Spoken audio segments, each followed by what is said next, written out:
ನನ್ನ ಒಡೆಯನು ರಕ್ಷಕನು ವಿಮೋಚಕನ ಅತಿ ಬೇಗನೆ ಬರಲಿರುವ ಮೊದಲಿಂಗನಾದ ಯೇಸು ಕ್ರಿಸ್ತ ನಾಮದಲ್ಲಿ ಬಂದಿರತಕ್ಕಂಥ ಪ್ರತಿಯೊಬ್ಬರು ಕೂಡ ವಂದಿಸ್ತಾ ಇದ್ದಾನೆ. ದೇವರು ನಿಮ್ಮನ್ನು ಅತ್ಯಧಿಕವಾಗಿ ಆಶೀರ್ವಾದ ಮಾಡಲಿ.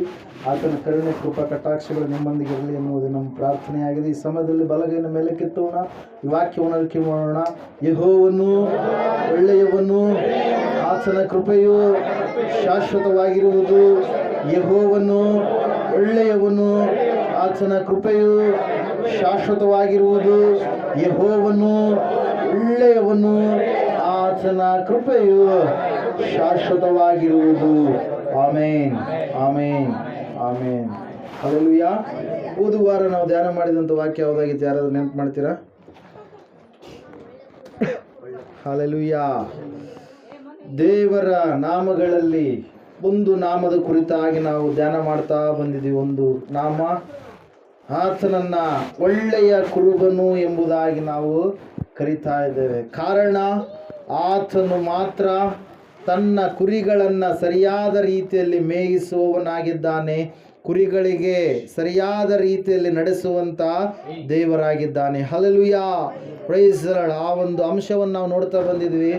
ನನ್ನ ಕುರಿಗಳು ನನ್ನ ಸ್ವರಕ್ಕೆ ಕಿವಿಗೊಡುತ್ತವೆ ಎನ್ನುವಂತ ಮಾತು. ಯೋಹಾನ್ ಬರೆದ ಸುವಾರ್ತೆ 10ನೇ ಅಧ್ಯಾಯ 3ನೇ ವಚನದಲ್ಲಿ, ಅದೇ ರೀತಿಯಾಗಿ 16ನೇ ವಚನದಲ್ಲಿ, ಅದೇ ರೀತಿಯಾಗಿ 27ನೇ ವಚನದಲ್ಲಿ ಕೂಡ ಯೇಸು ಕ್ರಿಸ್ತು ಮಹಾಪ್ರಭುಗಳು ಹೇಳ್ತಾ ಇದ್ದಾರೆ, ನನಗೆ ಕುರಿಗಳಿದ್ದಾವೆ, ಆ ನನ್ನ ಕುರಿಗಳು ನನ್ನ ಸ್ವರಕ್ಕೆ ಕಿವಿಗೊಡುತ್ತವೆ, ನಾನು ಹೇಳಿದ ಮಾತುಗಳನ್ನು ಅವು ಕೇಳುತ್ತವೆ, ನಾನು ಹೇಳಿದ ಮಾರ್ಗದಲ್ಲಿ ಅವು ನಡೆಯುತ್ತವೆ ಎಂಬುದಾಗಿ. Hallelujah, praise the Lord. ಒಂದು ಅಂಶವನ್ನು ನಾವು ಧ್ಯಾನ ಮಾಡಿದಂಥವರಾಗಿದ್ವಿ. ಆತನು ನಮಗೆ ಕುರುಬನಾದರೆ ನಮಗೆ ಏನಿಲ್ಲ, ಕೊರತೆ ಇಲ್ಲ. ಯೆಹೋವನು ನನಗೆ ಕುರುಬನು, ಕೊರತೆ ಪಡೆನು. ಆತನು ಹಸಿರುಗಾವಲುಗಳಲ್ಲಿ ನನ್ನನ್ನು ತಂಗಿಸುತ್ತಾನೆ, ವಿಶ್ರಾಂತಿಕರವಾದ ನೀರುಗಳ ಬಳಿಗೆ ಬರಮಾಡುತ್ತಾನೆ. ನನ್ನ ಪ್ರಾಣವನ್ನು ಉಜ್ಜೀವಿಸ ಮಾಡಿ ತನ್ನ ಹೆಸರಿಗೆ ತಕ್ಕಂತೆ ನೀತಿ ಮಾರ್ಗದಲ್ಲಿ ನನ್ನನ್ನು ನಡೆಸುತ್ತಾನೆ. Hallelujah, praise the Lord. ಆತನು ಕುರುಬನಾಗಿರುವಂತ ದೇವರಾಗಿದ್ದಾನೆ. ಆತನು ತನ್ನ ಮಕ್ಕಳನ್ನು ಕಾಯುವಂತ ದೇವರಾಗಿದ್ದಾನೆ. ಆತನ ವಾಕ್ಯ ಹೇಳ್ತಾ ಇದೆ, ಆತನ ಕುರಿಗಳು ಆತನು ಹೇಳಿದಂತ ಮಾತುಗಳನ್ನ ಕೇಳುವಂಥವುಗಳಾಗಿರ್ತವೆ. ಕುರುಬನು ಕುರಿಗಳು ಯಾವ ರೀತಿಯಾಗಿರ್ತಕ್ಕಂಥ ಸಂಬಂಧವನ್ನ ಉಳ್ಳವರಾಗಿರ್ತಾರೋ ಎನ್ನುವಂಥ ಅಂಶವನ್ನು ವಿಸ್ತಾರವಾಗಿ ಓದುವಾರ ನಾವು ನೋಡಿದ್ದೆವು ಪ್ರಿಯರೇ. Hallelujah, praise the Lord. ಈ ಸಮಯದಲ್ಲಿ ಮತ್ತೊಂದು ಅಂಶ, ಯಾಕೆ ಯೇಸು ಕ್ರಿಸ್ತನೇ ಕುರುಬನಾಗಿದ್ದಾನಂದ್ರೆ 10ನೇ ಅಧ್ಯಾಯ 11ನೇ ವಾಕ್ಯ, ಯೋಹಾನ ಬರೆದ ಸುವಾರ್ತೆ. ನಾನೇ ಒಳ್ಳೆ ಕುರುಬನು, ಒಳ್ಳೆ ಕುರುಬನು ತನ್ನ ಕುರಿಗಳಿಗೋಸ್ಕರ ತನ್ನ ಪ್ರಾಣವನ್ನ ಕೊಡುತ್ತಾನೆ. ಕೂಲಿಯಾಳು ಕುರುಬನು ಕುರಿಗಳ ಒಡೆಯನು ಆಗಿರದೆ ತೋಳ ಬರುವುದನ್ನ ಕಾಣುತ್ತಲೇ ಕುರಿಗಳನ್ನ ಬಿಟ್ಟು ಓಡಿ ಹೋಗುತ್ತಾನೆ. ತೋಳವು ಅವುಗಳನ್ನ ಹಿಡುಕೊಂಡು ಹಿಂಡನ್ನು ಚದುರಿಸುತ್ತದೆ. ಹಲ್ಲೆಲೂಯಾ. ಯಾಕೆ ಯೇಸು ಕ್ರಿಸ್ತನೇ ನಿಜವಾದ ಕುರುಬನಾಗಿದ್ದಾನಂದ್ರೆ, ಆತನು ಕುರಿಗಳನ್ನ ಸಂಪಾದನೆ ಮಾಡಿಕೊಂಡಿರುವಂಥದ್ದು ಯಾವುದರ ಮೂಲಕವಾಗಿ ಪ್ರಿಯರೇ? ತನ್ನ ಪ್ರಾಣವನ್ನ ಕೊಡುವುದರ ಮೂಲಕವಾಗಿ. ಇವತ್ತಿನ ದಿವಸ ನಾವು ರಕ್ಷಿಸಲ್ಪಟ್ಟಿದ್ದೇವೆ, ನಾವು ರಕ್ಷಣೆ ಮಾರ್ಗದಲ್ಲಿದ್ದೇವೆ, ಮೋಕ್ಷ ಮಾರ್ಗದಲ್ಲಿ ಇದ್ದೇವಂದ್ರೆ ಅದರ ಬೆಲೆ ದೇವರು ತನ್ನ ಸ್ವಂತ ರಕ್ತವನ್ನ ಏನ್ ಮಾಡಿದಾನೆ? ನಮಗೋಸ್ಕರವಾಗಿ ಕೊಂಡುಕೊಳ್ಳುವುದಕ್ಕಾಗಿ ಆತನು ಆ ಬೆಲೆಯನ್ನ ತೆತ್ತಿದ್ದಾನೆ. ಪ್ರಿಯರೇ, ದೇವರ ವಾಕ್ಯ ಹೇಳ್ತಾ ಇದೆ. ಅದರ ಸಲುವಾಗಿ ಯೇಸು ಹೇಳಿದ್ದಾರೆ, ನಾನೇ ಒಳ್ಳೆಯ ಕುರುಬನು. ಕಾರಣ ಏನಂದ್ರೆ, ನಾನು ನನ್ನ ಕುರಿಗಳಿಗೋಸ್ಕರವಾಗಿ ಪ್ರಾಣವನ್ನ ಕೊಡುತ್ತೇನೆ ಎಂಬುದಾಗಿ. Hallelujah, praise the Lord. ಆತನು ಪರಲೋಕದ ಮಹಿಮೆಯನ್ನ ಬಿಟ್ಟು ಭೂಲೋಕಕ್ಕೆ ನರ ಅವತಾರಿಯಾಗಿ ಬಂದು 33.5 ವರ್ಷಗಳ ಕಾಲ ಈ ಲೋಕದಲ್ಲಿ ಆತನು ಜೀವಿಸಿ, ತನ್ನ ಮಹಿಮೆಯನ್ನ ಬಿಟ್ಟು, ಸಿಂಹಾಸನವನ್ನ ಬಿಟ್ಟು ಆತನು ಈ ಲೋಕದಲ್ಲಿ ಜೀವಿಸಿ, ಕೊನೆಯ ದಿವಸದಲ್ಲಿ ಆತನು ಭಯಂಕರ ಬಾಧೆಯನ್ನ ಆತನು ಅನುಭವಿಸಿದ ಪ್ರಿಯರೇ, ಭಯಂಕರವಾಗಿ. ಹಲ್ಲೆಲೂಯಾ. ಕಾರಣ ಏನಂದ್ರೆ, ನಾನು ನೀನು ನರಕಕ್ಕೆ ತುತ್ತಾಗಬಾರದು, ನಾನು ನೀನು ತೋಳದ ಪಾಲಾಗಬಾರದು, ನಾನು ನೀನು ನಾಶನಕ್ಕೆ ಗುರಿಯಾಗಬಾರದು. ಅದರ ಸಲುವಾಗಿ ವಾಕ್ಯ ಹೇಳ್ತಾ ಇದೆ, ಆ ಒಳ್ಳೆಯ ಕುರುಬನು ನಿನ್ನ ಕುರುಬನಾದ್ರೆ ನಿನಗೆ ಕೊರತೆ ಎನ್ನುವಂಥದ್ದು ಇರುವುದಿಲ್ಲ. ಆತನು ಒಳ್ಳೆಯ ಕುರುಬನು ಯಾಕಾಗಿದ್ದಾನಂದ್ರೆ ಆತನು ಪ್ರಾಣವನ್ನ ಕೊಟ್ಟು ನಿನ್ನನ್ನ ಕೊಂಡುಕೊಂಡಿದ್ದಾನೆ. ಹಲ್ಲೆಲೂಯಾ. ಆತನ ಪ್ರಾಣ ಈಸ್ ಈಕ್ವಲ್ಸ್ ಟು ಪಾಪದ ಒಂದು ಬೆಲೆ ಪ್ರಿಯರೇ. ಹಲ್ಲೆಲೂಯಾ. ಅದರ ಸಲುವಾಗಿ 6:23 ಒಂದ್ಸಾರಿ ಓದ್ತಿರೋ ರೋಮಾಪುರದವರಿಗೆ ಬರೆದ ಪತ್ರಿಕೆ, ಪರಿಶುದ್ಧ ಪೌಲನು ರೋಮಾಪುರದವರಿಗೆ ಬರೆದ ಪತ್ರಿಕೆ 6:23 ವಾಕ್ಯ.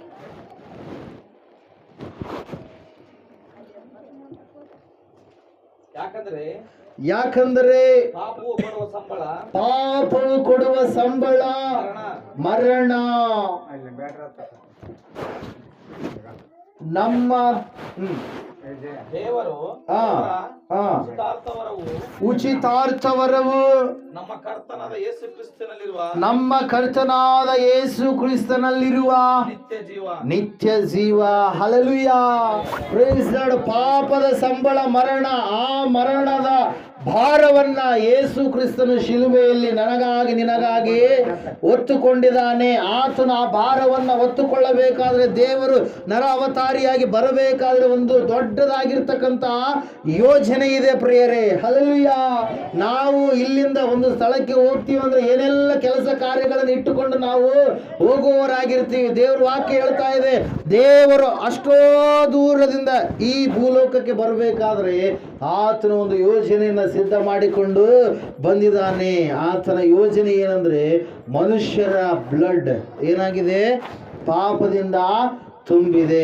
ಆ ಪಾಪದಿಂದ ತುಂಬಿದಂತ ಮನುಷ್ಯರನ್ನ ಪರಿಶುದ್ಧರನ್ನಾಗಿ ಮಾಡಬೇಕಾದ್ರೆ ಪವಿತ್ರವಾಗಿರ್ತಕ್ಕಂಥ ರಕ್ತದ ಅವಶ್ಯಕತೆ ಎಷ್ಟೋ ಇದೆ ಪ್ರಿಯರೇ. ಹಲ್ಲೆಲೂಯಾ.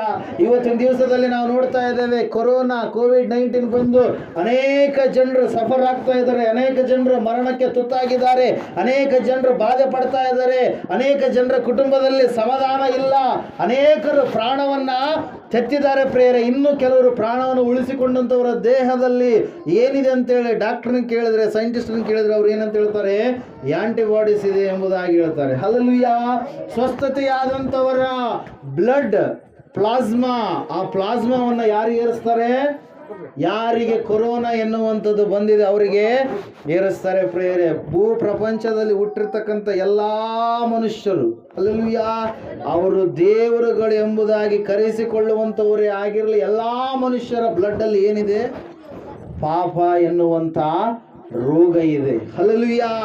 ಆ ಪಾಪ ಎನ್ನುವಂಥ ರೋಗವನ್ನ ತೆಗೆದು ಹಾಕುವುದಕ್ಕಾಗಿ ಯಾರು ಬಂದಿದ್ದಾರೆ, ಸೃಷ್ಟಿಕರ್ತನಾದ ದೇವರು ನರಾವತಾರಿಯಾಗಿ ಈ ಲೋಕಕ್ಕೆ ಹೊರಟು ಬಂದಿದ್ದಾರೆ ಪ್ರಿಯರೇ. ದೇವರು ವಾಕ್ಯ ಹೇಳ್ತಾ ಇದೆ, ಯಾಕಂದರೆ ಪಾಪವು ಕೊಡುವ ಸಂಬಳ ಮರಣ, ಆದರೆ ನಮ್ಮ ದೇವರಾದ ಉಚಿತಾರ್ಥವರು ಕ್ರಿಸ್ತ ಯೇಸುವಿನಲ್ಲಿ ಇರುವಂತ ನಿತ್ಯ ಜೀವ, ಸದಾಕಾಲ ಜೀವಿಸುವಂತ ಜೀವ, ಶಾಶ್ವತವಾಗಿರುವಂತ ಜೀವ. ಯೇಸು ಕ್ರಿಸ್ತನು ಅದನ್ನು ಒದಗಿಸಿ ಕೊಡುವುದಕ್ಕಾಗಿ ಈ ಲೋಕಕ್ಕೆ ಹೊರಟು ಬಂದಿದ್ದಾನೆ. ಆತನು ತನ್ನ ಕುರಿಗಳಿಗಾಗಿ ಪ್ರಾಣವನ್ನ ಕೊಟ್ಟಿದ್ದಾನೆ. ಆತನಿಗೆ ಗೊತ್ತು ಯಾವ ಕುರಿಗಳು ನನ್ನ ಸ್ವರವನ್ನ ಕೇಳ್ತವೆ, ಯಾವ ಕುರಿಗಳು ನಾಟಕ ಮಾಡ್ತವೆ ಎಂಬುದಾಗಿ. ಹಲ್ಲೆಲೂಯಾ. ಅದರ ಸಲುವಾಗಿ ಯೇಸು ಹೇಳಿದ್ದಾರೆ, ನನ್ನ ಕುರಿಗಳು ನನ್ನ ಸ್ವರಕ್ಕೆ ಕಿವಿಗೊಡುತ್ತವೆ ಎಂಬುದಾಗಿ. ಹಲ್ಲೆಲೂಯಾ. Praise God. ಯಾವ ರೀತಿಯಾಗಿ ಕೊರೋನಾ ಬಂದಂಥವರಿಗೆ ಕೊರೋನಾದಿಂದ ಗುಣಮುಖರಾಗಿರ್ತಕ್ಕಂಥವರ ಬ್ಲಡ್ ಅಲ್ಲಿ ಇರ್ತಕ್ಕಂಥ ಪ್ಲಾಸ್ಮಾ ಏರಿಸ್ತಾರೋ, ಅದೇ ರೀತಿಯಾಗಿ ಭೂಲೋಕದಲ್ಲಿ ಪಾಪ ತುಂಬಿರ್ತಕ್ಕಂಥ ಎಲ್ಲಾ ಮನುಷ್ಯರ ರಕ್ತದೊಳಗಡೆ ಯಾರ ರಕ್ತ ಸೇರಿಸಲ್ಪಡಬೇಕ್ರಿ, ಯೇಸುವಿನ ರಕ್ತ. ಯಾರ ದೇಹದಲ್ಲಿ ಯೇಸು ಕ್ರಿಸ್ತನ ರಕ್ತ ಸೇರಿಸಲ್ಪಡುತ್ತೋ, ಯಾರು ಯೇಸು ಕ್ರಿಸ್ತನ ರಕ್ತದ ಮೂಲಕವಾಗಿ ತೊಳೆಯಲ್ಪಡ್ತಾರೋ ಅವರಿಗೆ ಮಾತ್ರ ಯಾವ ದೇಹ ಬರುತ್ತೆ, ಮಹಿಮೆ ಶರೀರ ಎನ್ನುವಂಥ ದೇಹವನ್ನು ಅವರು ಮುಂದಿನ ಒಂದು ಕಾಲದಲ್ಲಿ ಲೋಕದಲ್ಲಿ ಅವರು ಹೊಂದಿಕೊಳ್ಳುವವರಾಗಿರ್ತಾರೆ ಪ್ರಿಯರೇ. ಹಲ್ಲೆಲೂಯಾ. ಅದರ ಸಲುವಾಗಿ ಸತ್ಯವೇದ ಒತ್ತಿ ಹೇಳ್ತಾ ಇದೆ ಪ್ರಿಯರೇ, ಅಂತ್ಯ ಕಾಲದಲ್ಲಿ ನಾವು ಇದ್ದಂಥವರಾಗಿದ್ದೇವೆ. ಭಕ್ತಿಯ ವೇಷವಿದ್ದು ಅದರ ಬಲ ಬೇಡ ಎನ್ನುವಂತ ಜನರ ಸಂಖ್ಯೆ ಹೆಚ್ಚಾಗ್ತಾ ಇರುತ್ತೆ. ಹಿಂದೆ ಮಾಡಿದಂಥ ಹಿರಿಯರ ಭಕ್ತಿಯ ಜೀವಿತ ಈಗ ಇರಲಾರ್ದಂಥ ಒಂದು ಸ್ಥಿತಿಗಳು ಹೆಚ್ಚಾಗ್ತಾ ಇರ್ತವೆ. ಅದರ ಸಲುವಾಗಿ ದೇವ್ರ ವಾಕ್ಯ ಹೇಳ್ತಾ ಇದೆ, ಒಳ್ಳೆಯ ಕುರುಬನು ನಿನಗೆ ಕೊರತೆ ಇಲ್ಲದ ಹಾಗೆ ಮಾಡ್ತಾನೆ. ಆತನು ಒಳ್ಳೆಯ ಕುರುಬನಾಗಿದ್ದಾನೆ, ನಿನಗಾಗಿ ಪ್ರಾಣವನ್ನ ಕೊಟ್ಟಿದ್ದಾನೆ. ಆ ಒಳ್ಳೆಯ ಕುರುಬನು ನಿನ್ನನ್ನು ಏನು ಮಾಡ್ತಾನೆ? ನಿತ್ಯ ಜೀವದ ಕಡೆಗೆ ನಡೆಸ್ತಾನೆ. ಪ್ರೇರಲ್ಲಿ ವಾಕ್ಯದಲ್ಲಿದೆ ನೋಡ್ರಿ, ಒಂದ್ಸಾರಿ ಓದ್ತೀರಾ? 10ನೇ ಅಧ್ಯಾಯ ಯೋಹಾನ ಬರೆದ ಸುವಾರ್ತೆ 27ನೇ ವಚನ. ಇರಲಿ. ನನ್ನ ಕುರಿಗಳು ನನ್ನ ಸ್ವರಕ್ಕೆ ಕಿವಿಗೊಡುತ್ತವೆ, ನಾನು ಅವುಗಳನ್ನ ಬಲ್ಲೆನು, ಅವು ನನ್ನ ಹಿಂದೆ ಬರುತ್ತವೆ, ನಾನು ಅವುಗಳಿಗೆ ನಿತ್ಯ ಜೀವವನ್ನು ಕೊಡುತ್ತೇನೆ, ಅವು ಎಂದಿಗೂ ನಾಶವಾಗುವುದೇ ಇಲ್ಲ, ಅವುಗಳನ್ನು ಯಾರು ನನ್ನ ಕೈಯೊಳಗಿಂದ ಕಸಕೊಳ್ಳರು. Hallelujah, praise the Lord. ದೇವರ ವಾಕ್ಯ ಹೇಳ್ತಾ ಇದೆ, ಸತ್ಯವೇದ ಹೇಳ್ತಾ ಇದೆ ಪ್ರಿಯರೇ, ನಿತ್ಯ ಜೀವವನ್ನ ಯಾರು ಕೊಡ್ತಾರೆ? ಯೇಸು ಕ್ರಿಸ್ತನು ಕೊಡ್ತಾನೆ ಪ್ರಿಯರೇ. ಅದ್ರ ಸಲುವಾಗಿ ವಾಕ್ಯ ಹೇಳ್ತಾ ಇದೆ, ಯೇಸು ಕ್ರಿಸ್ತನ ಯಾರು ಆತನನ್ನು ಹಿಂಬಾಲಿಸ್ತಾ ಇದ್ದಾರೋ, ಯಾರು ಆತನ ಸ್ವರಕ್ಕೆ ಕಿವಿಗೊಡ್ತಾ ಇದ್ದಾರೋ ಅವರಿಗೆ ದೇವರು ಕೊಡುವಂಥದ್ದು ಏನ್ರಿ? ಮೊದಲನೇದಾಗಿ ಕೊರತೆ ಇಲ್ಲಾರ್ದಾಗೆ ಮಾಡ್ತಾನೆ, ಎರಡನೇದಾಗಿ ಅವರಿಗೆ ನಿತ್ಯ ಜೀವವನ್ನ ಅನುಗ್ರಹ ಮಾಡ್ತಾನೆ ಪ್ರಿಯರೇ. ಹಲ್ಲೆಲೂಯಾ. ಅದರ ಸಲುವಾಗಿ ದೇವ್ರ ವಾಕ್ಯ ಹೇಳ್ತಾ ಇದೆ ಪ್ರಿಯರೇ, ಯಾರು ಯೇಸು ಕ್ರಿಸ್ತನನ್ನು ನಂಬುತ್ತಾರೋ, ವಿಶ್ವಾಸ ಇಡ್ತಾರೋ, ಆತನಿಗೋಸ್ಕರವಾಗಿ ಈ ಲೋಕದಲ್ಲಿ ಪರಿಪೂರ್ಣವಾಗಿ ಭಕ್ತಿಯ ಜೀವಿತವನ್ನ ಜೀವಿಸ್ತಾರೋ ಅವರಿಗೆ ನಿತ್ಯ ಜೀವ ಎನ್ನುವಂಥದ್ದು ಇದೆ ಪ್ರಿಯರೇ. Hallelujah, hallelujah. ಅದ್ರ ಸಲುವಾಗಿ ಪ್ರಿಯರೇ ದೇವ್ರ ವಾಕ್ಯ ಹೇಳ್ತಾ ಇದೆ ಏನಂತೇಳಿ, ಆತನು ಒಳ್ಳೆ ಕುರುಬನಾಗಿದ್ದಾನೆ. ಕಾರಣ ಏನಂದ್ರೆ ಆತನು ನಿನ್ನಗೋಸ್ಕರವಾಗಿ ಏನು ಮಾಡಿದ್ದಾನೆ? ಪ್ರಾಣವನ್ನ ಕೊಟ್ಟಿದ್ದಾನೆ ಪ್ರಿಯರೇ. ಯಾರು ಕೂಡ ಯಾರಿಗೋಸ್ಕರವಾಗಿ ಪ್ರಾಣವನ್ನು ಕೊಡುವುದಕ್ಕೆ ಸಿದ್ಧರಾಗಿರುವುದಿಲ್ಲ. Hallelujah, praise the Lord. ಪ್ರಾಣ ಕೊಟ್ಟು ಆತನು ಏನು ಮಾಡಿದ್ದಾನೆ? ಮತ್ತೆ ಒಂದು ದಾರಿಯನ್ನ ಏರ್ಪಾಟು ಮಾಡಿದ್ದಾನೆ. ಅದು ಯಾವ ದಾರಿ? ಮೋಕ್ಷದ ದಾರಿ. ಹಲ್ಲೆಲೂಯಾ.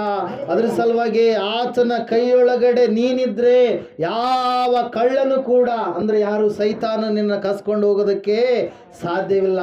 ಆತನ ಒಂದು ಆಶ್ರಯದಲ್ಲಿ ನೀನು ಸುರಕ್ಷಿತವಾಗಿರ್ತಿ. ಯಾಕಂದ್ರೆ ದೇವರೇ ನಿನ್ನ ಆಶ್ರಯ ಗಿರಿಯಾಗಿರ್ತಾರೆ ಪ್ರೇಯರ್. ಅದ್ರ ಸಲುವಾಗಿ ದೇವರ ವಾಕ್ಯ ಹೇಳ್ತಾ ಇದೆ, ಸತ್ಯವೇದ ಹೇಳ್ತಾ ಇದೆ, ನನ್ನ ಕುರಿಗಳು ನನ್ನ ಸ್ವರಕ್ಕೆ ಕಿವಿಗೊಡ್ತಾವೆ, ಅವುಗಳಿಗೆ ನಾಶನ ಎನ್ನುವಂಥದ್ದು ಇಲ್ಲ, ಅವುಗಳು ನಾಶವಾಗುವುದಕ್ಕೆ ನಾನು ಬಿಡುವುದೇ ಇಲ್ಲ ಎಂಬುದಾಗಿ. ಯಾವ ಒಂದು ವಿಷಯಗಳು ನಾಶನಕ್ಕೆ ಗುರಿ ಮಾಡ್ತಾವಂದ್ರೆ ಈ ಲೋಕದಲ್ಲಿ ನಾವು ಜೀವಿಸುವಾಗ ಅನೇಕವಾಗಿರ್ತಕ್ಕಂಥ ಸೈತಾನ ಕಾರ್ಯಗಳು ಇವತ್ತಿನ ದಿವಸದಲ್ಲಿ ನಾವು ನೋಡ್ತಾ ಇದ್ದೇವೆ. ಬ್ಲ್ಯಾಕ್ ಮ್ಯಾಜಿಕ್ ಎಲ್ಲದಲ್ಲಿ ಏನಾಗಿದೆ?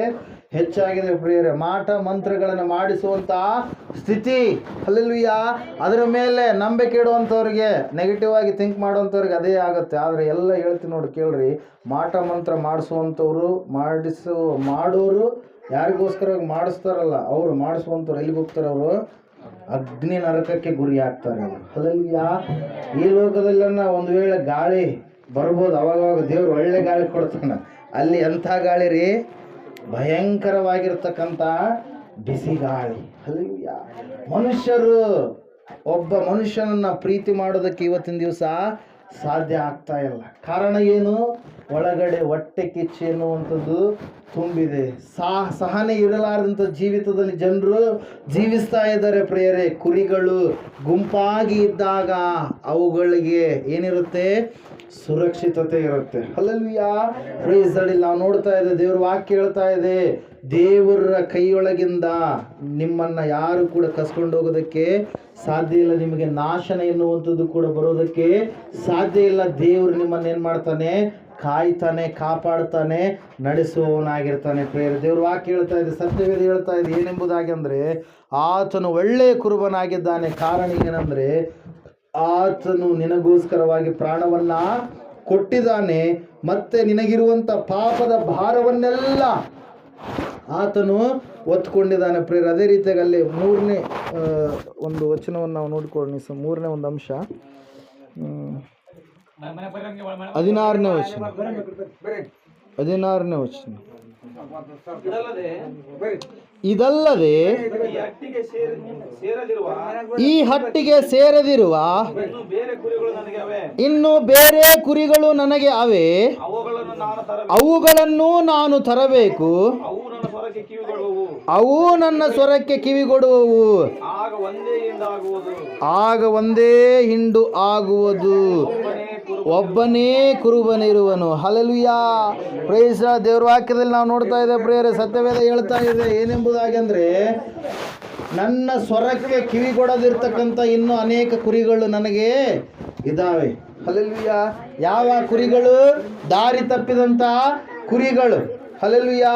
119ನೇ ಕೀರ್ತನೆಯಲ್ಲಿ ದಾವೀದನು ಹೇಳ್ತಾನೆ ಏನೆಂಬುದಾಗಿ ಅಂದರೆ, ಕೊನೆಯ ವಚನದಲ್ಲಿ, ಒಂದ್ಸಾರಿ ಓದ್ತೀರಾ 119ನೇ ಕೀರ್ತನೆ ಕೊನೆಯ ವಚನ, Psalms 119 last verse 176. ನಾನು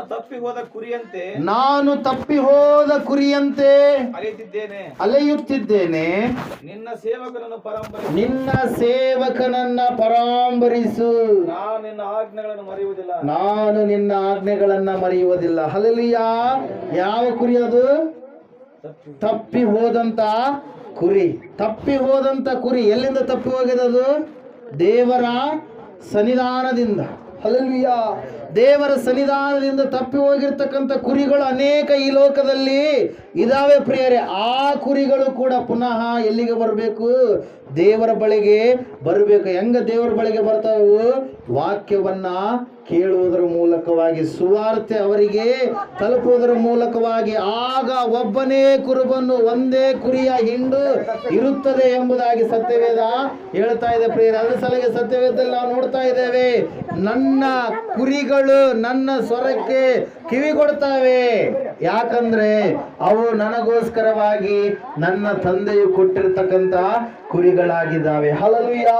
ಪ್ರೈಸ್ ದಿ ಲಾರ್ಡ್. ಅದರ ಸಲುವಾಗಿ ಪ್ರಿಯರೇ, ದೇವ್ರ ವಾಕ್ಯ ಹೇಳ್ತಾ ಇದೆ ಏನೆಂಬುದಾಗಿ ಅಂದ್ರೆ, ಮೊದಲನೇದಾಗಿ ನನ್ನ ಕುರಿಗಳು ನನ್ನ ಸ್ವರಕ್ಕೆ ಕಿವಿಗೊಡ್ತಾವೆ, ನಾನು ಅವುಗಳಿಗೆ ಕೊರತೆ ಇಲ್ಲದ ಹಾಗೆ ನೋಡಿಕೊಳ್ತೀನಿ. ಎರಡನೇದಾಗಿ ನಾವು ನೋಡಿದ್ದೇವೆ, ಆತನು ಒಳ್ಳೆ ಕುರುಬನಾಗಿದ್ದಾನೆ. ಕಾರಣ ಏನಂದ್ರೆ, ಆತನು ಕುರಿಗಳಿಗೋಸ್ಕರವಾಗಿ ಪ್ರಾಣವನ್ನ ಕೊಟ್ಟಿದ್ದಾನೆ, ನಿತ್ಯ ಜೀವವನ್ನ ಒದಗಿಸಿದ್ದಾನೆ ಪ್ರಿಯರೇ. ಮೂರನೇದಾಗಿ ನಾವು ನೋಡಿದಂಥವರಾಗಿದ್ದೇವೆ, ಯಾರಿಗೆ ಆತನು ಕುರುಬನಾಗಿದ್ದಾನೋ ಅವರಿಗೆ ನಾಶನವಿಲ್ಲ, ಅವರಿಗೆ ನಿತ್ಯ ಜೀವ ಎನ್ನುವಂಥದ್ದು ಇದೆ ಎಂಬುದಾಗಿ. ಹಲ್ಲೆಲೂಯಾ.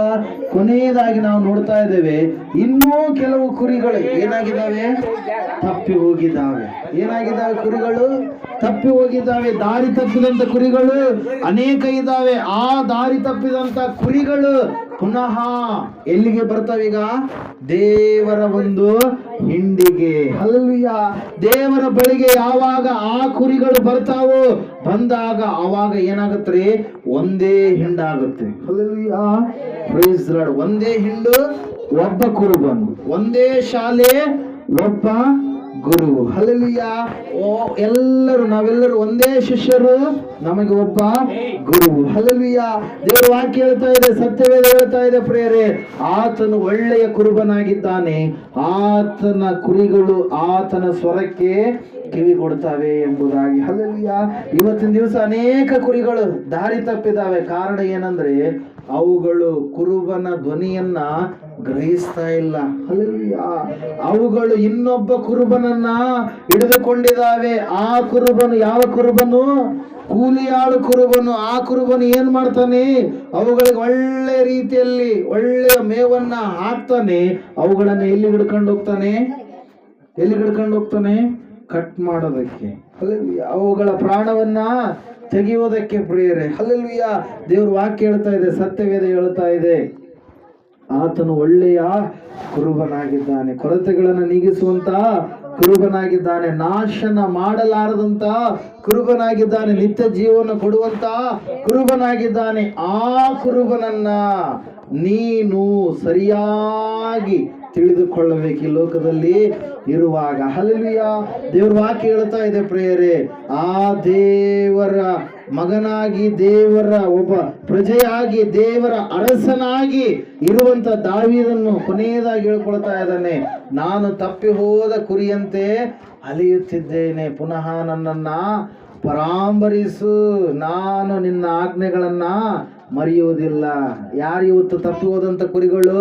ದೇವರ ಆಜ್ಞೆಗಳನ್ನ ಮರೆತಂಥವರು, ದೇವರು ಹೇಳಿದಂಥ ಮಾರ್ಗವನ್ನು ಬಿಟ್ಟು ನಡೆದಂಥವರು. ಅವ್ರು ಏನಾಗಿದ್ದಾರೆ? ತಪ್ಪಿ ಹೋದಂಥ ಕುರಿಗಳಾಗಿದ್ದಾರೆ. ಆ ಕುರಿಗಳು ಪುನಃ ಹಿಂಡಿಗೆ ಒಂದಲ್ಲ ಒಂದು ದಿವಸ ದೇವರು ಸೇರಿಸ್ತಾನೆ ಪ್ರಿಯರೇ. ಒಂದು ವೇಳೆ ದೇವರಿಗೆ ವಿರೋಧವಾಗಿ, ವ್ಯತಿರೇಕವಾಗಿ, ಇನ್ನೂ ಭಯಂಕರವಾದಂಥ ರೀತಿಯಲ್ಲಿ ವಿರೋಧವಾಗಿ ಆ ಕುರಿಗಳು ತಿರುಗಿ ಬಿದ್ದರೆ ಯಾರು ಕೂಡ ಏನು ಮಾಡೋಕ್ಕೆ ಸಾಧ್ಯನೇ ಇಲ್ಲ. ಯಾಕಂದ್ರೆ ಅವರು ಮಾಡಿದವರು ಉಣ್ಲೇಬೇಕು. ಹಲ್ಲೆಲೂಯಾ. ಯಾರು ದುಡಿದಿದ್ದವರು ತಿನ್ನಲೇಬೇಕು. ಹಲ್ಲೆಲೂಯಾ. Praise Lord. ಇಲ್ಲಿ ವಾಕ್ಯ ಹೇಳ್ತಾ ಇದೆ ಪ್ರಿಯರೇ, ಸೃಷ್ಟಿಕರ್ತನಾದ ದೇವರಿಗೆ ವಿರೋಧವಾಗಿ ಮಾತಾಡಿದಂಥವರ ಸ್ಥಿತಿ ನ್ಯಾಯ ತೀರ್ಪಿನ ದಿವಸದಂದು ಹೆಂಗಿರುತ್ತೆ? ಭಯಂಕರವಾಗಿರುತ್ತೆ. 12ನೇ ಅಧ್ಯಾಯ 36ನೇ ವಾಕ್ಯ ಮತ್ತಾಯನ ಬರೆದ ಸುವಾರ್ತೆಯಲ್ಲಿ ನಾವು ನೋಡ್ತಾ ಇದ್ದೇವೆ. ಮನುಷ್ಯನು ಸುಮ್ಮನೆ ಆಡುವ ಪ್ರತಿಯೊಂದು ಮಾತಿನ ವಿಷಯವಾಗಿ ನ್ಯಾಯ ವಿಚಾರಣೆಯ ದಿನದಲ್ಲಿ ಉತ್ತರ ಕೊಡಬೇಕು. ಹಲ್ಲೆಲೂಯಾ. ದೇವರು ಎಲ್ಲಾ ಮನುಷ್ಯರ ನ್ಯಾಯವನ್ನ ವಿಚಾರಿಸ್ತಾನೆ. ದೇವರಿಗೆ ಮರೆಯಾಗಿರುವಂಥದ್ದು ಯಾವುದೂ ಇಲ್ಲ. ಆತನು ಆಕಾಶ ಭೂಮಿಯನ್ನ ಸಾಕ್ಷಿಗಳನ್ನಾಗಿ ನೇಮಿಸಿದ್ದಾನೆ ಪ್ರೇರ. ಅವೆರಡಕ್ಕೆ ಮರೆಯಾಗಿ ಯಾವುದಾದ್ರೂ ಇದೆನಾ? ಯಾವುದು ಕೂಡ ಇಲ್ಲ. ಭೂಮಿ ನಾವೇನು ಮಾಡ್ತೀವಿ ಅದೆಲ್ಲ ನೋಡುತ್ತೆ. ಆಕಾಶ ನಾವೇನು ಮಾಡ್ತೀವಿ ಅದೆಲ್ಲ ನೋಡುತ್ತೆ. ಆವತ್ತಿನ ದಿನ ಭೂಮಿ ಮಾತಾಡುತ್ತೆ, ಆಕಾಶ ಮಾತಾಡುತ್ತೆ. ನೀನು ಮಾಡಿಲ್ಲ ಅಂತ ಹೇಳಿದ್ರೆ ನಿಂದೆಲ್ಲ ಬಯೋಡಾಟಾ ಎಲ್ಲ ಅಲ್ಲೆಲ್ಲ. ಇವತ್ತಿನ ದಿವಸ ಮೊಬೈಲ್ಗಳು ಹೆಂಗೆ ಬಂದಿದಾವೆ? ಪ್ರೊಜೆಕ್ಟರ್. ಹಲ್ಲೆಲೂಯಾ. ಎಲ್ಲ ದೇವರು ನಿನ್ನ ಪಿಕ್ಚರ್, ನಿನ್ನ ಲೈಫ್ ಫಿಲ್ಮ್ ಎಲ್ಲ ತೋರಿಸ್ಬಿಡ್ತಾನೆ, ಎಲ್ಲೆಲ್ಲಿ ಏನೇನು ಮಾಡಿದಿ ಅಂತೇಳಿ. ಹಲ್ಲೆಲೂಯಾ. ಆದರೆ ದೇವರು ಒಂದು ಅವಕಾಶ ಕೊಟ್ಟಿದ್ದಾನೆ. ಅದೇನ್ರಿ? ಕ್ಷಮಾಪಣೆ. ಹಲ್ಲೆಲೂಯಾ. ದೇವರು ಕ್ಷಮಿಸ್ತಾನೆ. ಆತನ ಬಳಿಗೆ ನೀನು ಬಂದ್ರೆ, ಆತನ ಬಳಿಗೆ ಬಂದವ್ರಿಗೆ ಏನಿದೆ ರೀ? ಕ್ಷಮಾಪಣೆ ಇದೆ. ಪುನಃ ಮತ್ತೆ ದಾರಿ ತಪ್ಪಿ ಹೋದ್ರೆ ಕ್ಷಮಾಪಣೆ ಏನಾಗುತ್ತೆ? ಸಿಗಲಾರದೆ ಹೋಗ್ಬೋದು. ಬೇಕೆಂತಲೇ ಪಾಪ ಮಾಡಿದರೆ ಇಬ್ರಿ 10:26 ನಾವು ನೋಡ್ತೀವಿ. ಸತ್ಯದ ಜ್ಞಾನವನ್ನ ಹೊಂದಿದ ಮೇಲೆ ಬೇಕೆಂತಲೇ ಪಾಪ ಮಾಡಿದರೆ ಪಾಪ ಪರಿಹಾರಕ್ಕಾಗಿ ಇನ್ಯಾವ ಯಜ್ಞವೂ ಕೂಡ ಇಲ್ಲವೇ ಇಲ್ಲ ಅಂತ. ಒಂದ್ಸಾರಿ ಗೊತ್ತಾದ ಮೇಲೆ, ಒಂದ್ಸಾರಿ ರಕ್ಷಣೆ ಮಾರ್ಗದಲ್ಲಿ ಬಂದ ಮೇಲೆ ಈ ದೇಹ ಕೆಲವೊಂದು ಸಾರಿ ಏನ್ ಮಾಡುತ್ತೆ? ಪಾಪ ಮಾಡೋದಕ್ಕಾಗಿ ಪ್ರೇರೇಪಣೆ ಮಾಡುತ್ತೆ. ಕಣ್ಣುಗಳು ಯಾವುದನ್ನ ನೋಡ್ಬೇಕು ಅದನ್ನ ನೋಡ್ಲಾರ್ದೆ ಬೇರೆ ಕಡೆಗೆ ಕಣ್ಣುಗಳು ಹೋಗ್ತಾ ಇರ್ತವೆ. ಯಾಕಂದ್ರೆ ಶರೀರದಲ್ಲಿ ನಾವು ಇದ್ದೇವೆ. ಈ ಶರೀರ ಲೋಕದ ಆಸೆಗಳನ್ನ ಇಷ್ಟಪಡುವಂಥದ್ದು ಆಗಿರುತ್ತೆ ಪ್ರೇರೆ. ಆದ್ರೆ ಅಲ್ಲಿ ವಾಕ್ಯ ಹೇಳ್ತಾ ಇದೆ, ಬೇಕಂತಲೇ ತಪ್ಪು ಮಾಡಿದರೆ ಪಾಪ ಪರಿಹಾರಕ್ಕೆ ಇನ್ಯಾವ ಯಜ್ಞವೂ ಕೂಡ ಇರುವುದಿಲ್ಲ. ಅದ್ರ ಸಲುವಾಗಿ ಸತ್ಯವೇದ ಹೇಳ್ತಾ ಇದೆ ಪ್ರೇರೆ, ಏನಂದ್ರೆ ಆತನು ಒಳ್ಳೆಯ ಕುರುಬನಾಗಿದ್ದಾನೆ. ಆತ ನಿನಗೆ ಕುರುಬನಾದ್ರೆ ನಿನಗೆ ಕೊರತೆ ಇಲ್ಲ, ನಿನಗೆ ನಾಶನ ಇಲ್ಲ. ಮುಂದಿನ ಲೋಕದಲ್ಲಿ ನಿನಗೆ ಏನಿದೆ? ಎಲ್ಲ ಬಹುಮಾನಗಳನ್ನು ಆತನು ಒದಗಿಸಿ ಕೊಡ್ತಾನೆ ಪ್ರೇರೆ. ಹಲ್ಲೆಲೂಯಾ. Praise Lord. ಮತ್ತೆ ವಾಕ್ಯ ಹೇಳ್ತಾ ಇದೆ, ದಾರಿ ತಪ್ಪಿದಂತ ಕುರಿಗಳು ಒಂದೇ ಕುಟುಂಬದಲ್ಲಿ ಇರ್ತಾರೆ, ಆದ್ರೆ ಕುರಿಗಳು ಏನಾಗಿರ್ತವೆ? ದಾರಿ ತಪ್ಪಿರ್ತವೆ. ರಕ್ಷಣೆ ಜೀವಿತ ಇರಲಾರ್ದ ಹಾಗೆ ಇರ್ತಾರೆ ಪ್ರೇರೆ. ಅದ್ರ ಸಲುವಾಗಿ ವಾಕ್ಯ ಹೇಳ್ತಾ ಇದೆ, ಕುರಿಗಳಿಗೆ ಒಬ್ಬ ಕುರುಬನಿದ್ದಾನೆ. ಆತನು ಎಂತಹ ಕುರುಬನಂತೆ? ನಾನೇ ಆ ಬಾಗಿಲು ಎಂಬುದಾಗಿ ಹೇಳಿದಂತ ಕುರುಬನು. ಹಲ್ಲೆಲೂಯಾ. ಯಾರು ಆ ಬಾಗಿಲಿನ ಮೂಲಕವಾಗಿ ಒಳಗಡೆ ಬರುವರು ಅವರಿಗೆ ಏನಿದೆ? ಸುರಕ್ಷಿತತೆ ಇದೆ. ಹಲ್ಲೆಲೂಯಾ. Praise Lord. ಬಾಗಿಲು ಎಂಬುದಾಗಿ, ನಾನೇ ಬಾಗಿಲು ಎಂಬುದಾಗಿ ಹೇಳಿಕೊಂಡಂತವ್ರು ಯಾರು ಕೂಡ ಇಲ್ಲವೇ ಇಲ್ಲ. ಯೇಸು ಯಾವುದಕ್ಕೆ ಬಾಗಿಲಾಗಿದ್ದಾನೆ? ಪರಲೋಕಕ್ಕೆ. ಹಲ್ಲೆಲೂಯಾ. ಯೇಸುವಿನ ಎನ್ನುವಂತ ಬಾಗಿಲು ಒಳಗಡೆ ಯಾರು ಬರ್ತಾರೋ ಅವರಿಗೆ ಸುರಕ್ಷಿತತೆ ಇದೆ, ಸಮೃದ್ಧಿಯಾದಂತ ಜೀವ ಇದೆ. ಕೊರತೆ ಎನ್ನುವಂಥದ್ದು ಇಲ್ಲವೇ ಇಲ್ಲ ಪ್ರಿಯರೇ. ಆದ್ರೆ ಅದಕ್ಕೆ ತಕ್ಕದಾದಂತ ಅರ್ಹತೆ ಉಳ್ಳಂತ ಭಕ್ತಿಯ ಜೀವಿತವನ್ನ ನಾವು ಮಾಡುವವರಾಗಬೇಕು. ಹಲ್ಲೆಲೂಯಾ. ವಲ್ಲ ಹೆಂಗ್ ಬೇಕಂದ್ರೆ ಹಂಗ್ ಬಿಟ್ರೆ ಒಳ್ಳೆ ಬೆಳೆಯನ್ನು ತೆಗೆದುಕೊಳ್ಳಕ್ ಸಾಧ್ಯನಾ? ಹಲ್ಲೆಲೂಯಾ. ಬೆಳೆ ತಗೊಬೋದು. ಎಷ್ಟು ಬರುತ್ತೆ? ಎಷ್ಟು? 40 ಚೀಲ ಆಗಲ್ಲ. ಎಷ್ಟು ಚೀಲ ಆಗ್ಬೋದು ಅಂದಾಜು? ಎಲ್ಲ ಉಳಕ್ಕೆ ಬಿಟ್ರಿ ಅಂತ ಹೇಳ್ತಾರೆ. ಎಷ್ಟಾಗ್ಬೋದು? ಹೇಳ್ರಿ. ಎಷ್ಟು? ಒಂದು 15 ಬರುತ್ತೆ ಬೆಳೆ. ಏನ್ರಿ? ಒಂದು 15 ಚೀಲ ಬರುತ್ತೆ. ಅರ್ಹತೆ ಏನಾಗ್ಬಿಟ್ಟಿದೆ? ಅದು ಕಳ್ಕೊಂಡ್ಬಿಟ್ಟಿದೆ. ನೀವೇನ್ ಮಾಡಿಲ್ಲ? ಕಷ್ಟ ಪಟ್ಟಿಲ್ಲ. ಹಲ್ಲೆಲೂಯಾ. Praise lord. ಆದ್ರೆ ಆತ್ಮಿಕ ಜೀವಿತದಲ್ಲಿ ಹೆಂಗೆ? ಅರ್ಹತೆ ಉಳ್ಳಂತ ಭಕ್ತಿಯನ್ನ ನಾವು ಮಾಡಬೇಕು. ಸತ್ಯವೇದ ಏನು ಹೇಳುತ್ತೋ ಅದರ ಪ್ರಕಾರವಾಗಿ ನಾವು ನಡಿಬೇಕು. ಅದು ಬಿಟ್ಟು ಮತ್ತೆ ಬೇರೆ ಏನು ಹೇಳಲ್ಲ. ನೀವು 1 ಕೋಟಿ ರೂಪಾಯಿ ಯಜ್ಞ ಮಾಡಿಸೋದು ಬೇಕಾಗಿಲ್ಲ. ಅದು ಇದು ಎಲ್ಲ ತಂದು ಏನೇನೋ ಮಾಡೋದು ಬೇಕಾಗಿಲ್ಲ. ದೇವರು ಹೇಳ್ತಾನೆ, ನಾನು ದೇವರಾಗಿದ್ದೇನೆ, ನೀವು ನನ್ನ ಮಕ್ಕಳಾಗಿದ್ದೀರಿ. ನಾನು ಹೇಳಿದ ಮಾರ್ಗದಲ್ಲಿ ನೀವು ನಡೆದರೆ ನಿಮಗೆ ಉನ್ನತವಾದಂಥ ಬಹುಮಾನ ಪರಲೋಕವನ್ನು ನಾನು ನಿಮಗೆ ಕೊಡ್ತೀನಿ ಅಂತೇಳಿ ಆತನು ಒಳ್ಳೆಯದನ್ನೇ ಹೇಳ್ತಾ ಇದ್ದಾನೆ. ಆದರೆ ನಾವೇನು ಮಾಡ್ತೀವಿ? ಆ ದೇವರಿಗೆ ತಿರುಗಿ ಬೀಳ್ತೀವಿ. ನಾವೇ ತಪ್ಪು ತಂದ್ಕೊಂಡಿರ್ತೀವಿ. ಎಲ್ಲ ನಾವೇ ಏನೇನೋ ಮಾಡಕ್ಕೆ ಹೋಗಿ ಏನು ಮಾಡಿಸುತ್ತೀವ್ರಿ? ಎಲ್ಲವುಗಳನ್ನು ನಾವೇ ನಮ್ಮ ಮೇಲೆ ಹಾಕ್ಕೊಂಡಿರ್ತೀವಿ. ಅವಾಗ ಮತ್ತೆ ಯಾರನ್ನ ದೂಷಣೆ ಮಾಡ್ತೀವಿ? ನಾವು ದೇವರನ್ನ ದೂಷಣೆ ಮಾಡ್ತೀವಿ. ಅದ್ರ ಸಲುವಾಗಿ ಎಚ್ಚರಿಕೆ ಏನಂದ್ರೆ, ನ್ಯಾಯ ವಿಚಾರಣೆಯ ದಿನದಲ್ಲಿ ಆವತ್ತಿನ ದಿವಸ ಯಾರ್ಯಾರು ದೇವರುಗಳು ಎಂಬುದಾಗಿ ಅನ್ನಿಸಿಕೊಂಡಿದ್ದಾರೋ, ದೇವತೆಗಳು ಎಂಬುದಾಗಿ ಅನ್ನಿಸಿಕೊಂಡಿದ್ದಾರೋ, ಮರಣ ಪಾತಾಳದಲ್ಲಿ ಭೂಮಿಯ ಮೇಲೆ ಇರುವಂಥವರೆಲ್ಲರೂ ಕೂಡ ಆತನ ನಾಮವನ್ನು ಹೇಳಿಕೊಂಡು ಏನು ಮಾಡ್ತಾರೆ? ಮೊಣಕಾಲೂರಿ ಅಡ್ಡ ಬಿದ್ದು ಆತನನ್ನ ಆರಾಧನೆ ಮಾಡ್ತಾರೆ ಪ್ರಿಯರೇ. ಹಲ್ಲೆಲೂಯಾ. ಅದರ ಸಲುವಾಗಿ ಯೇಸು ನಮಗೆ ಸಿಕ್ಕಿರುವಂಥದ್ದು ಏನ್ರಿ? ನಮಗೆ ಬೇಸು. ಹಲ್ಲೆಲೂಯಾ. ನಮಗೆ ಎಲ್ಲ ಕೆಲಸ ಕಾರ್ಯಗಳು ಲೇಸು ಮಾಡುವಂತ ದೇವರು. ಹಲ್ಲೆಲೂಯಾ. ಅದರ ಸಲುವಾಗಿ ವಾಕ್ಯ ಹೇಳ್ತಾ ಇದೆ, ಯೇಸು ಹೇಳಿದಂಥ ಮಾರ್ಗದಲ್ಲಿ ನಾವು ನಡೆದು ಬಿಟ್ರೆ ಮತ್ತೆ ಬೇರೆ ದೇವ್ರು ಯಾವುದೂ ಕೇಳಲ್ಲ. ಅದು ಬಿಟ್ಟು ಬೇರೆ ದೇವ್ರು ಏನಾದರೂ ಕೇಳ್ತಾನ? ನಾವು ದೇವ್ರಿಗೆ ಏನು ಕೊಡೋಕ್ಕೆ ಸಾಧ್ಯ ಹೇಳ್ರಿ? ಭೂಮಿನೇ ಆತಂದು, ಆಕಾಶನೇ ಆತಂದು. ಹಲ್ಲೆಲೂಯಾ. ಆದರೆ ದೇವ್ರು ಹೇಳ್ತಾನೆ, ಸೇವೆ ಇಲ್ಲೇ ಇರಬಾರ್ದು, ಸೇವೆ ಏನಾಗಬೇಕು? ಮುಂದ್ಗಡೆ ಹೋಗ್ಬೇಕು. ನೀನು ತಿಳಿದುಕೊಂಡಿದ್ದಿ, ನೀನು ತಿಳ್ಕೊಂಡ್ಮೇಲೆ ಇನ್ನೂ ಅನೇಕರಿಗೆ ಏನು ಮಾಡಬೇಕು? ಸತ್ಯ ಮಾರ್ಗವನ್ನು ತಿಳಿಸಬೇಕು. ಸತ್ಯ ಏನೇ ಆಗಿದೆ ಎಂಬುದಾಗಿ ಅನೇಕರಿಗೆ ಅರಿವಿಲ್ಲದ ಹಾಗೆ ಕೆಲವರು ಜೀವಿಸ್ತಾ ಇರ್ತಾರೆ. ಅಂಥವ್ರಿಗೆ ನೀನು ತಿಳಿಸಿದರೆ ಅದರ ಬಹುಮಾನವನ್ನು ದೇವರು ಪರಲೋಕದಲ್ಲಿ ನಿನಗೆ ಕೊಡ್ತಾನೆ ಪ್ರೇಯರ್. ಹಲ್ಲೆಲೂಯಾ. ಸಮಯದಲ್ಲಿ ಹಂಗೆ ಕೂತ್ಕೊಡ್ರಿ, ಮೊಣಕಾಲು ಬರೋಕ್ಕೆ ಪ್ರಯತ್ನ ಮಾಡಿಲ್ಲ, ನಾವು ಎದ್ದು ನಿಂತ್ಕೊಳ್ಳೋಕ್ಕಾದ್ರೆ ನಿಂತ್ಕೊಡ್ರಿ, ಪ್ರಾರ್ಥನೆ ಮಾಡೋಣ. ದೇವರು ವಾಕ್ಯ ಹೇಳ್ತಾ ಇದೆ, ನಾನು ಒಳ್ಳೆಯ ಕುರುಬನು, ನನ್ನ ಕುರಿಗಳು ನನ್ನ ಸ್ವರಕ್ಕೆ ಕಿವಿಗೊಡುತ್ತವೆ ಎಂಬುದಾಗಿ ಯೇಸು ಕ್ರಿಸ್ತನು 10ನೇ ಅಧ್ಯಾಯದಲ್ಲಿ 3 ಸಾರಿ ಹೇಳಿದ್ದಾರೆ ಪ್ರಿಯರೇ.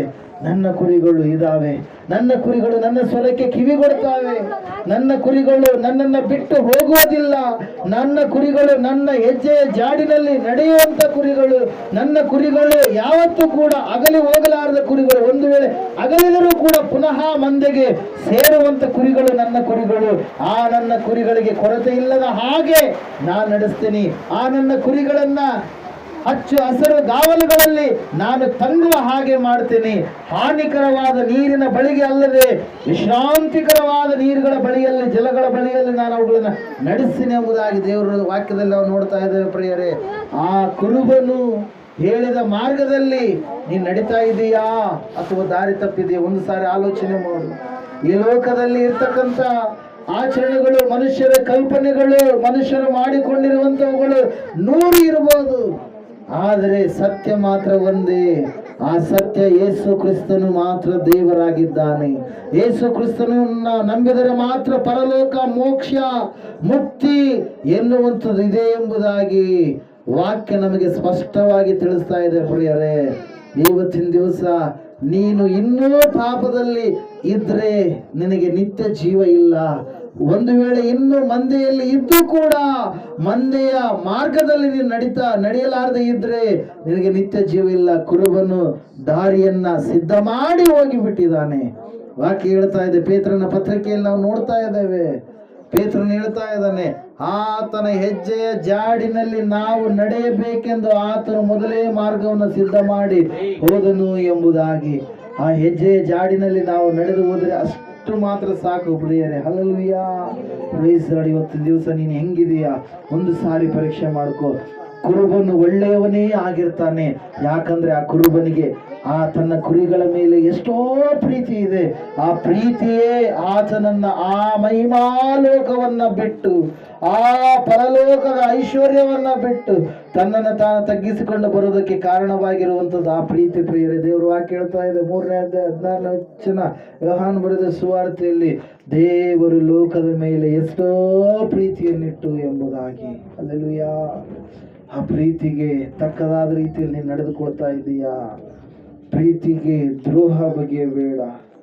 ದೇವರು ಅನ್ಯಾಯವನ್ನ, ತಾತ್ಸಾರವನ್ನ ಸಹಿಸುವವನಲ್ಲ. ದೇವರ ಮಾರ್ಗದಲ್ಲಿ ನೀನು ನಡೆಯಬೇಕು. ನಡೆದಾಗ ಎಲ್ಲವುಗಳನ್ನು ದೇವರು ಒದಗಿಸಿಕೊಡುತ್ತಾನೆ. ದೇವರ ವಾಕ್ಯ ಹೇಳ್ತಾ ಇದೆ, ನನ್ನ ಕುರಿಗಳನ್ನ ನಾನು ಹೆಸರಿಡಿದು ಕರೆಯುತ್ತೇನೆ, ನನ್ನ ಕುರಿಗಳಿಗೆ ನಾನು ನಿತ್ಯ ಜೀವವನ್ನು ಕೊಡುತ್ತೇನೆ. ನನ್ನ ಕುರಿಗಳಿಗೆ ನಾಶವಾಗದ ರೀತಿಯಲ್ಲಿ ನಾನೇ ಅವುಗಳ ಮುಂದೆ ಹೋಗುತ್ತೇನೆ. ಅವುಗಳಿಗೆ ಮುಮ್ಮುಖವಾಗಿ ಅವುಗಳನ್ನು ಅಭಿವೃದ್ಧಿಯ ಕಡೆಗೆ ನಾನು ನಡೆಸುತ್ತೇನೆ ಎಂಬುದಾಗಿ. ಅಷ್ಟು ಒಳ್ಳೆ ದೇವರು ಯಾರಿದ್ದಾರೆ ಪ್ರಿಯರೇ? ಯೇಸು ನಮಗೆ ಸಿಕ್ಕಿರುವುದು ನಮ್ಮ ಭಾಗ್ಯ, ನಮ್ಮ ಪುಣ್ಯ. ಆ ಒಂದು ಪುಣ್ಯ ನಾವು ಈ ಲೋಕದಲ್ಲಿರುವಾಗಲೇ ನಾವು ಸಂಪಾದನೆ ಮಾಡಿಕೊಂಡಿದ್ದೇವೆ. ಕಾರಣ ಏನಂದ್ರೆ ಸೃಷ್ಟಿಕರ್ತನಾದ ದೇವರನ್ನ ಈ ಲೋಕದಲ್ಲಿ ನಾವು ತಿಳಿದವರಾಗಿದ್ದೇವೆ. ಹಲ್ಲೆಲೂಯಾ. ಸಮಯದಲ್ಲಿ ಪ್ರಾರ್ಥನೆ ಮಾಡಿಕೊಳ್ಳೋಣ. ಮಹೋನ್ನತನಾದ ದೇವರ, ಮಹಾಪರಿಶುದ್ಧನಾದ ದೇವರು, ಹೌದು ಸ್ವಾಮಿ, ನೀನು ಮಾತ್ರ ಒಳ್ಳೆಯ ಕುರುಬನಾಗಿದ್ದೀಯಪ್ಪ. ಹೌದು ರಾಜ, ನಿನ್ನ ವಾಕ್ಯ ಹೇಳ್ತಾ ಇದೆ ಸ್ವಾಮಿ, ನನ್ನ ಕುರಿಗಳು ನನ್ನ ಸ್ವರಕ್ಕೆ ಕಿವಿಗೊಡುತ್ತವೆ ಎಂಬುದಾಗಿ. ಒಂದು ವೇಳೆ ಸ್ವಾಮಿ ಇಲ್ಲಿ ಯಾರಾದರೂ ಕರ್ತನೆ ಸ್ವಾಮಿ ನಿನ್ನ ಸ್ವರಕ್ಕೂ ಕೂಡ ಅದೇ ರೀತಿಯಾಗಿ ಅವ್ವಲೋಪಾದಿಯಲ್ಲಿ ಸೈತಾನದ ಸ್ವರಕ್ಕೂ ಕೂಡ ಕಿವಿಗೊಡುವಂತ ಸ್ಥಿತಿಯಲ್ಲಿ, ಸಂದಿಗ್ಧ ಸ್ಥಿತಿಯಲ್ಲಿ, ಚಂಚಲದ ಸ್ಥಿತಿಯಲ್ಲಿ ಒಂದು ವೇಳೆ ಯಾರಾದ್ರೂ ಇದ್ರೆ ಅವರ ಮನಸ್ಸನ್ನ ಮಾರ್ಪಡಿಸಯ್ಯ. ಕರ್ತನೆ ಸ್ವಾಮಿ, ನಿನ್ನ ಸ್ವರಕ್ಕೆ ಕಿವಿಗೊಟ್ಟು ನೀನು ಹೇಳಿದ ಮಾರ್ಗದಲ್ಲಿ ನಡೆಯುತ್ತಾ ನಿನ್ನಿಂದ ಬರುವಂತ ಆಶೀರ್ವಾದಗಳನ್ನು ಹೊಂದಿಕೊಳ್ಳುತ್ತಾ ಮುಂದೆ ಜೀವಿತವನ್ನ ಸಾಗಿಸಿಕೊಳ್ಳುವ ಹಾಗೆ ಕಾರ್ಯ ಜರುಗಿಸಬೇಕೆಂಬುದಾಗಿ ಪ್ರಾರ್ಥಿಸ್ತಾ ಇದ್ದೇವೆ. ಕರ್ತನೆ ಸ್ವಾಮಿ, ನೀನು ಯಾವಾಗಲೂ ಒಳ್ಳೆಯ ದೇವರಾಗಿದ್ದೀಯಪ್ಪ. ನಮ್ಮ ಜೀವಿತದಲ್ಲಿ ಒಳ್ಳೆಯದನ್ನೇ ಮಾಡುವ ದೇವರಾಗಿದ್ದೀಯಪ್ಪ. ಹೌದು ಕರ್ತನೆ, ಯೆಹೋವ ರೂವ ನೀನಾಗಿರುವುದಕ್ಕಾಗಿ ಸ್ತೋತ್ರ. ಕರ್ತನೆ, ನಿನಗೆ ಅನಂತ ಸ್ತೋತ್ರಗಳನ್ನು ಸಲ್ಲಿಸ್ತಾ ಇದ್ದೇವೆ. ಬಂದಿರತಕ್ಕಂಥ ಎಲ್ಲ ಮಕ್ಕಳನ್ನು ಆಶೀರ್ವದಿಸಿ, ಅವ್ರ ಕುಟುಂಬದಲ್ಲಿರುವಂತವ್ರನ್ನ ಆಶೀರ್ವಾದ ಮಾಡು. ಎಲ್ಲಾ ರೀತಿಯಿಂದಲೂ ಸ್ವಾಮಿ ಕೊರತೆಗಳನ್ನ ನೀಗಿಸಿ, ಸೋಲನ್ನ ಗೆಲುವಾಗಿ ಮಾರ್ಪಡಿಸಿ, ಕರ್ತನೆ ಕುಂದು ಕೊರತೆಗಳೆಲ್ಲವನ್ನ ನೀಗಿಸಿ, ಸಾಲದ ಆತ್ಮಗಳೆಲ್ಲ ತೊಲಗಿಸಿ, ಸಂಪೂರ್ಣವಾಗಿ ಸ್ವಾಮಿ ನಿನ್ನ ಎರಡನೆಯ ಬರುವಿಕೆಗೆ ಸಿದ್ಧರಾಗಿ ಶುದ್ಧರಾಗಿ ಜೀವಿಸುವ ಹಾಗೆ ಇವರ ಮನಸ್ಸುಗಳನ್ನು ಮಾರ್ಪಡಿಸಬೇಕೆಂಬುದಾಗಿ. ಈ ಲೋಕ ನಮಗೆ ಶಾಶ್ವತವಲ್ಲ ಸ್ವಾಮಿ, ಪರಲೋಕವೇ ನಮಗೆ ಶಾಶ್ವತ. ಆ ಪರಲೋಕಕ್ಕೆ ನಾವು ಸೇರಬೇಕಾದರೆ ಈ ಲೋಕದಲ್ಲಿ ಜೀವಿಸುವಾಗ ಕರ್ತನೆ ನಿನ್ನ ಆಜ್ಞೆಗಳಿಗೆ ಒಳಗಾಗಿ ಜೀವಿಸುವಂತೆ ನಮ್ಮ ಮನಸ್ಸನ್ನ, ನಮ್ಮ ಶರೀರವನ್ನ, ನಮ್ಮ ಆತ್ಮವನ್ನ ಸ್ಥಿರವಾದ ಭಕ್ತಿಯ ಕಡೆಗೆ ನಡೆಸಬೇಕೆಂಬುದಾಗಿ ಯೇಸು ಕ್ರಿಸ್ತನ ನಾಮದಲ್ಲಿ ಪ್ರಾರ್ಥಿಸಿ ಅರ್ಪಿಸಿ ಬೇಡಿದೆಲ್ಲವನ್ನ ಯೇಸುವಿನ ನಾಮದಲ್ಲಿ ಹೊಂದಿದ್ದೇವೆ ಪರಮ ತಂದೆಯೇ. ಆಮೆನ್. ನಮ್ಮ ತಂದೆಯಾದ ದೇವರ ಶಾಶ್ವತವಾದ ಪ್ರೀತಿ, ಕುಮಾರನಾಗಿ ಬಂದಿರುವ ಯೇಸು ಕ್ರಿಸ್ತನ ಶಾಶ್ವತವಾದ ಕೃಪೆಯು, ಪರಿಶುದ್ಧಾತ್ಮ ದೇವರ ಶಾಶ್ವತವಾದ ಅನ್ಯೋನ್ಯತೆಯು, ನಡೆಸುವಿಕೆ, ಅಲಂಕರಿಸುವಿಕೆ, ಕೂಡಿ ಬಂದಿರತಕ್ಕಂಥ ಇವರ ಸಂಘಡಲು, ಸಕಲ ಸದ್ಭಕ್ತರ ಸಂಘಡಲು, ಪ್ರಪಂಚದಲ್ಲಿ ಇರತಕ್ಕಂಥ ಎಲ್ಲಾ ಮನುಷ್ಯರ ಸಂಘಡಲು ಸದಾಕಾಲ ನೆಲೆಯಾಗಿರಲಿ ಸ್ವಾಮಿ. ಆಮೆನ್. ಯೇಸು ರಕ್ತಕ್ಕೆ ಜಯ, ಸಕಲ ಪಾಪಗಳ ಲಯ. ಯೇಸು ರಕ್ತಕ್ಕೆ ಜಯ, ಸಕಲ ಪಾಪಗಳ ಲಯ. ಯೇಸು ಪ್ರಭು ರಕ್ತಕ್ಕೆ ಸಂಪೂರ್ಣ ವಿಜಯ, ಸಕಲ ಪಾಪಗಳಿಗೆ ಅನಂತ ಕಾಲ ನಾಶನ. Hallelujah, hallelujah, hallelujah. Stotram, stotram, stotram. Amen, amen, amen.